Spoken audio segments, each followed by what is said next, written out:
about it. I do find that dentists actually get quite emotive, and when they write a response, it contains a lot of irrelevant emotional information, which might end up getting you into further trouble. So you need someone who's a little bit impartial and detached from it, someone at ADAQ, for example, who can assist you with that, and that's what we do. They may also reject a complaint issue because it's out of time or certainly not within the jurisdiction. But their complaints have to be in writing, signed by the complainant, and of course the complainant actually agrees that their records can be accessed, and you must provide them if you're asked to, by law. We've had one case, I might add, where a female dentist believed that she didn't have to provide the records because it was optional. She declined. HQCC tried to insist that she provide the records.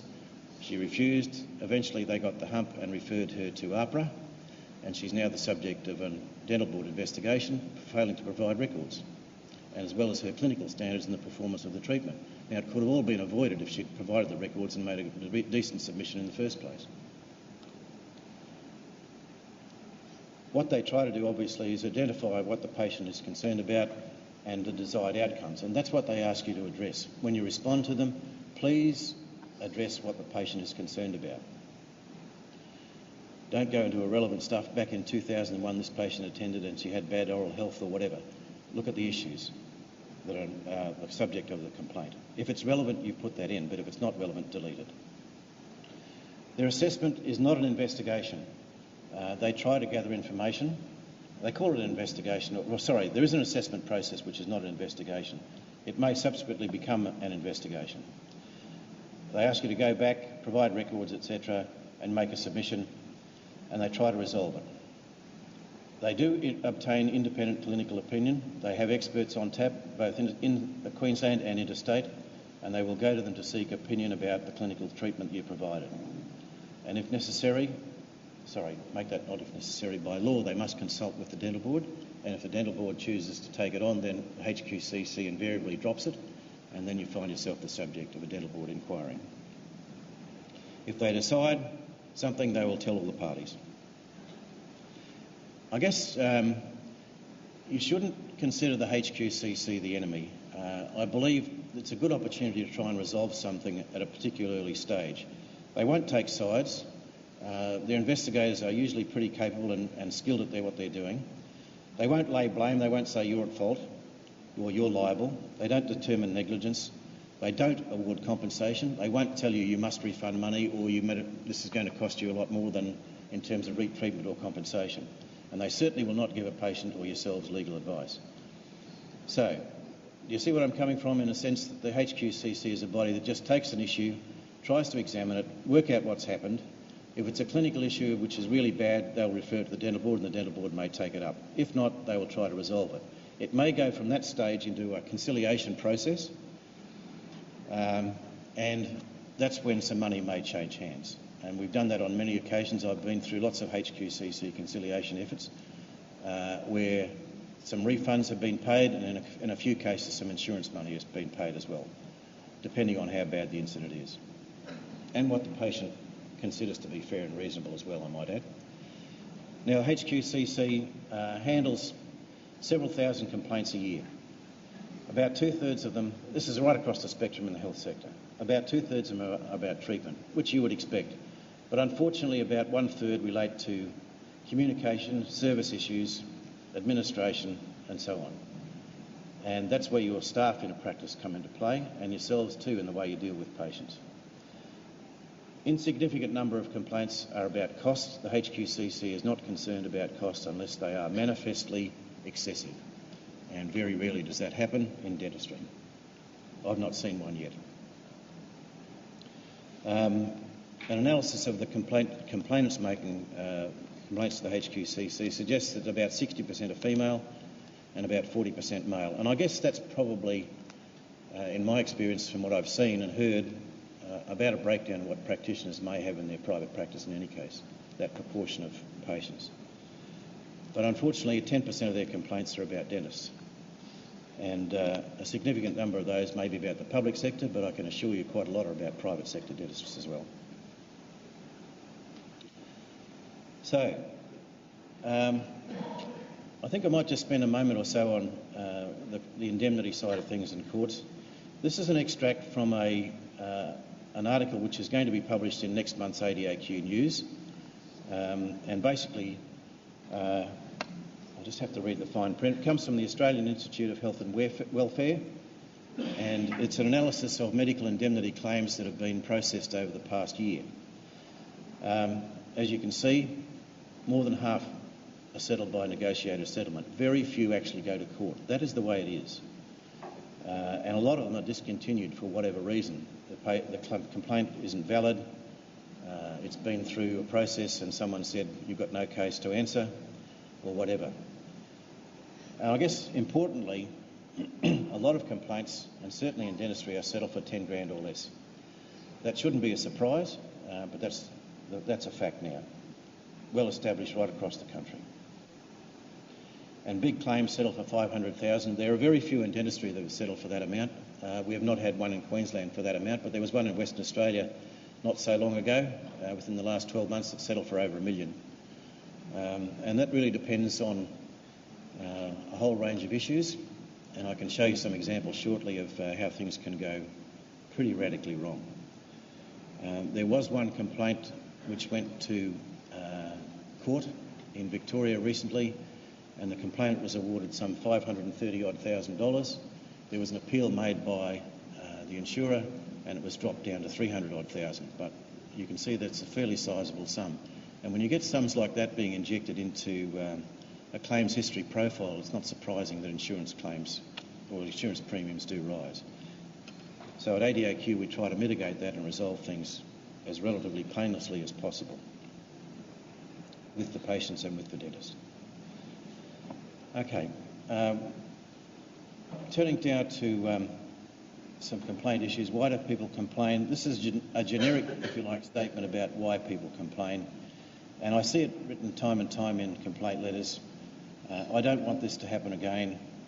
I want you held to account for what you've done. I want an apology. He didn't tell me what I actually had done. At no stage was I told what was happening to me, etc., etc. But as soon as they go to a lawyer or talk to other people, invariably there is a bottom line which says, and by the way, I want X thousand dollars in pain and suffering compensation, or for retreatment, or whatever. And I guess if you were to pick those reasons, they are probably right across the health spectrum, the reasons why people lodge complaints and why they complain to the various agencies. I guess you'd have to ask then what actually causes a complaint. And if you had that happen to you, I might add, this guy was a car salesman, and he was told by his practitioner who did the implant that 2% of implants fail. And you're one of them, mate. See you later. You can understand why he was unhappy and made a complaint. Eventually it was settled, and it was certainly over the $10,000 mark, but that was settled and it didn't go to court. But you see what I'm getting at in terms of communication with patients? Yeah, telling a patient you're one of the statistic ones that failed doesn't matter. He doesn't care. To him, it's 100% of failure rate. Here's another one, which was some orthodontics done by a general dentist a couple of years ago. And whilst I'm not an orthodontist, and I do recognise there are at least one or two here, you could see by the bottom corner there the end result. And I guess you could say the average person would be fairly unhappy with that. And maybe it might be good for eating an apple through a Venetian blind, but that's probably about all. So a very sizable amount of money was requested for that, settled for substantially less, but it was settled out of court, and there was a significant change of money to resolve this issue. But that didn't solve the patient's problem. They still had to go back for a couple of years' worth of retreatment to get that fixed. So I guess you could put that down to, firstly, inexperience of the general dentist, overestimation of their capability, and poor case selection if that was an issue which should have gone to an orthodontist. So there's a few factors in there that need to be thought about. This one relates purely to staff, and I can tell you exactly what happened here. You can see that there's a mark on the side of the gum there. It was from a sucker, and a DA forcibly, in the patient's word, pressed down so that it was painful. The dentist involved was a new graduate, and she was a bit timid of the DA and a bit overwhelmed, if you like, by a very experienced DA who was at the time telling the patient what was happening, not the dentist, and basically lording it over the young dentist. The patient was particularly grumpy about that, I might add. He actually worked in an organisation where he handled complaints, and he knew how to complain. So when that came as a complaint letter, I was not surprised. When I spoke to the patient about what he actually wanted, all he wanted was an apology and something dealt with, and he wanted that DA to be reprimanded for what she was doing and tell the dentist to get some guts and deal with it. So money changed hands, but it was insignificant. Basically what happened is I spoke to the dentist who was the practice owner, and I said, this is how we might fix this. You need to write a nice draft letter and I'll tidy it up for you, and you'll give this bloke his money back and tell him you're terribly sorry and that you're going to retrain that DA and she's been reprimanded for her action, and you're going to counsel the dentist involved. He was very happy with that and walked away. He actually wrote a letter back to the dentist and said, thank you for taking such prompt action. I'm very appreciative of that. Well done. So you see, it's a matter of how you handle things and what you do. For those young dentists who are about to graduate or have just graduated, you're the practitioner, you're responsible. Don't let anyone take charge. Comments like this occasionally come across my desk in patient complaints issues, and I highlight the bottom one because it does illustrate the issue of staff and how the issue of money becomes a bit of a preoccupation with staff who tend to wear the pants at the front door, and they're very keen to swipe the card of the patient on the way out. But when we got the records and the patient accessed them, having a psychosomatic reaction to certain things, pain or whatever, is not the sort of thing you should document in a record. You need to be very careful what you put in a record, and Brad will cover that later. The patient said she was distressed and wished to return home, but when she got to the front desk, they were more concerned about how she was going to pay and getting the full amount out of her before she left. No one actually identified or empathised with this patient about her concerns. Now, she might have been a total fruitcake, I don't know, but it's a matter of how you handle people, not so much what you say. Often it's how you say it and how they feel you react. Are you taking notice of what's happening? Are you dealing with their problem? Are you their concern? That's very important. So, handling a complaint. I mentioned before changing attitudes to society or in society about professionals, and certainly dentist knows best is out. You have to basically come down to the level of the patient in a lot of cases. You have to take a complaint seriously, and you have to be attentive to the patients. There was a study done by some firm that looked at medicos and patients and how doctors reacted and what they did and what patients perceived was happening when they lodged a complaint. And the reality was that most patients, well over 80%, believed the doctor was paying attention if he looked at them, nodded, and appeared to be writing something down at the time the patient was making their opinions known. Now, he could have been writing on his iPad, writing an email or whatever, or writing down something about his next golf game. But the fact was the patient perceived that he was paying attention. It's important you actually, empathise with the patient and appear to be paying attention. You certainly need to address the issue promptly. I do recall an insurance claim issue where a dentist had actually broken a patient's jaw and he couldn't actually admit it. There was a summons delivered to the practice and the dentist got it, severely, acutely embarrassed, put it in the bottom drawer and promptly hoped it would go away. Unfortunately, there is a legal obligation to respond within 28 days to those things, and if you don't, you could be deemed responsible and find yourself up for a lot more. When it eventually surfaced, we had to make some fast tracks to try and appeal to the other side to allow some extension of time, which we managed to get, and then we had to go through the process of addressing the complaint and the claim. But the issue I'm trying to convey here is that the dentist was so embarrassed about it and so upset he didn't tell his wife, he didn't tell anybody in the practice, and he buried it in the bottom drawer. Wrong, wrong, wrong. ADAQ is there to help you. Pick up the phone, call me, talk to me about it, or one of my staff, and we will deal with it for you. There are very few people at ADAQ who actually deal with complaints. In fact, there are three of us. There is me, there is my Deputy CEO, Lynn Hunt, and there is a former, or now retired dentist called Ken Douglas Savage. Some of the older guys may know him. And Ken works, the three of us work on these issues only. No one else deals with them unless you tell them. So there is confidentiality assured, and we'll deal with it. But in any case, if you do have a problem, you need to solve it promptly and try and deal with it. And as I said, don't stick it in the bottom drawer. If it's serious, report it. Insurers don't like surprises, whoever they may be, don't like surprises or big claims that jump out, and there's all sorts of defaults in them because someone didn't react in time. I might add, I think I've taken a slide out about humour may help. Humour is, a good way to relax people, and some dentists are very good at it, but it's a matter of knowing your audience. And I do recall some years ago, in Brisbane, an overseas practitioner who was very highly regarded said that he always uses humour when he's injecting a patient who's nervous about getting a local anaesthetic injection. And he basically says, there's going to be a little prick at both ends of this needle. Right. Thank you for that. Within about 3 weeks, we had 2 complaints at ADAQ from patients who had that said to them by dentists who thought it was a good line. So, it might be true, but you've got to know who you're talking to, and you don't say it to women who are easily offended, as happened in both the cases. One of them went to the HQCC, and one of them we actually dealt with informally at ADAQ.